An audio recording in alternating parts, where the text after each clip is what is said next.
I understand one of the protesters, Cameron, who is with Insulate Britain, is able to speak to me now. Thank you for coming on. I understand you're telling the police that they should not make arrests if you seek to block the M25. What do you base that on? Good morning. Good morning, Nick. Thanks for having me here. We have been here for 15 days of disruption. And if you think 15 days is a lot, you wait till what's coming. Have you read the Chatham House report? Sorry, when you say read the Chatham House report, what do you mean as regards your protest, or what is in store for the country as a result of global warming? Absolutely. Yes, what's in store for the whole planet in terms of global warming and this country. But just if I could take you back to my initial question, what puts you above the law in that you can tell police they shouldn't arrest you and your colleagues? Nick, I'm here to tell you that we have 3 to 4 years. That will determine the future of humanity. That's what a top scientist has said. 3 to 4 years. Cameron, that's 2025. Do you realise the enormity of what needs to change? I've asked 3 times now. I'll try again. What puts you and your colleagues above the law? We're not above the law, Nick. We have the right of necessity. We have the right of necessity to cause disruption, to prevent untold levels of destruction. Does the right of necessity actually allow you to deny people getting their place of work, or in some instances, lose their job?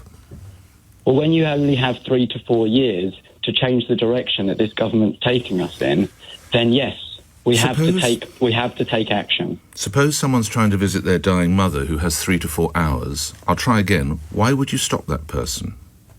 Because we have 3 to 4 years for the rest of humanity. So this outweighs all other considerations. Can you not connect with that? Can you count? Do you understand what 3 to 4 years looks like? Do you think the government's plan is anywhere near? There's no need to get aggressive. There's no need to get aggressive. I'm trying to have a level conversation. I think you can probably work out. A man of my age, I have managed to count. Thank you.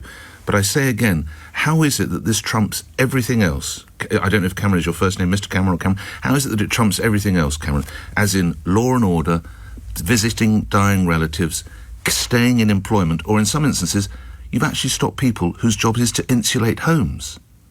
Do you know what a 2 Celsius world looks like? Why, have you connected with that? Why respectfully, every question I've asked you so far, every single question, you've directed me to the concerns, which are very valid and will be addressed in Glasgow. Well, let's talk about it. Are we going to talk about what a 2 Celsius world looks like? I'm here to currently I'm the presenter of this show. It might change, who knows, it might be yours one day.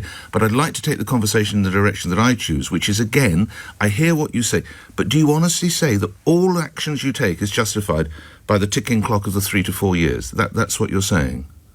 I'm saying when the future of humanity will be determined in the next 3 to 4 years, we need to come together and do what is necessary when our government is failing us, betraying us in this way. But how can inconveniencing, potentially I would have thought, tens of thousands of people, how does that get your message across? Because it gets me a platform to talk to you, Nick, to talk about what a 2 Celsius world looks like. Because if you won't, I will. No, I'm happy. Do you want to hear what a 2 Celsius world looks like? Does your audience want to know? No, because I've got to be honest with you. They're more concerned about what a congested M25 is possibly going to look like later today. But I'm grateful. Just lastly, so you and your colleagues are so fervent and dedicated in your belief that you effectively will stop at nothing.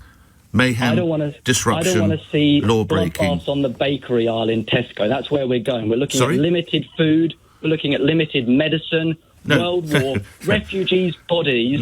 We need to come together and stop this treasonous government before we have a billion refugees on the move. Right. That's what we're looking at. The medicines are limited in some instances because they can't get round the M25. There'll be no pensions, no NHS. No, I'm not going to allow this to continue. You've got to stop and let me... OK, if you're not going to let me get in, then I have to end it there. I did try and have a conversation with you.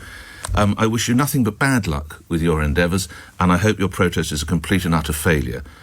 But I'm grateful for your time. Cameron's with Insulate Britain.